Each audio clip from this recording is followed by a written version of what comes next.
Scripture, it says. The sacred writer speaks precisely of this, a time to weep and a time to laugh.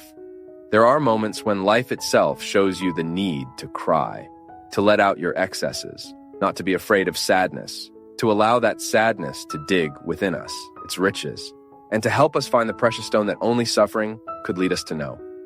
Then comes laughter. Laughter doesn't arise by chance. We used to sing that song too, right? I walk slowly because I've already been in a hurry, and I bring this smile because I've already cried too much. The smile is the result of tears shed well.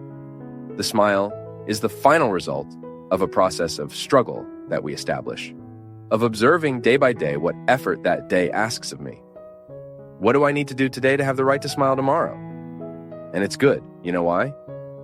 Because as we are going through the tough times, knowing that they will be constructive, small smiles are already born along this process. When we talk about a final smile, it's just the metaphor of a well-done, well-lived process. A time to embrace, a time to distance oneself. How much suffering, right? In realizing distancing as necessary, the growth of the other, it's that child who goes away to study. You can't hold on to children. That's why it's time to embrace, it's time to take care, it's time to be together, and the time will come when that distance will be necessary for the course of life itself. Then he returns. But at first, we need the distance. It's the urgency of the day. The time has come. It's necessary to study. It's necessary to seek a future outside of here. My people, when we observe the movement of time and its urgencies, we enter into the context of an irreplaceable wisdom for our human fulfillment, a time to tear, a time to sow. If we don't have the courage many times to tear some realities, then we'll never be able to live the liberation of them. Today I even wrote about it.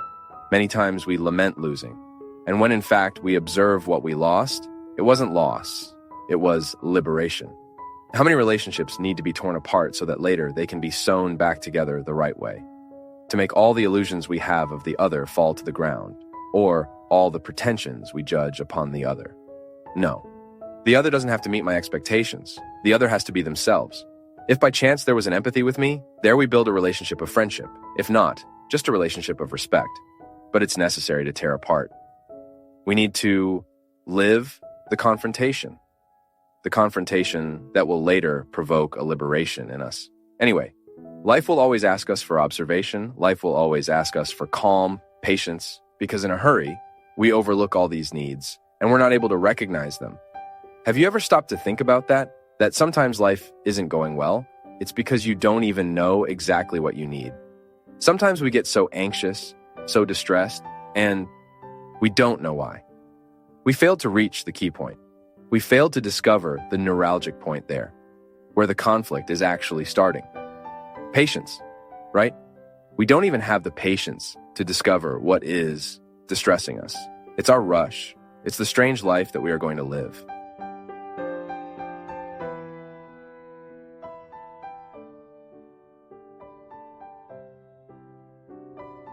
We continue tomorrow in the next video.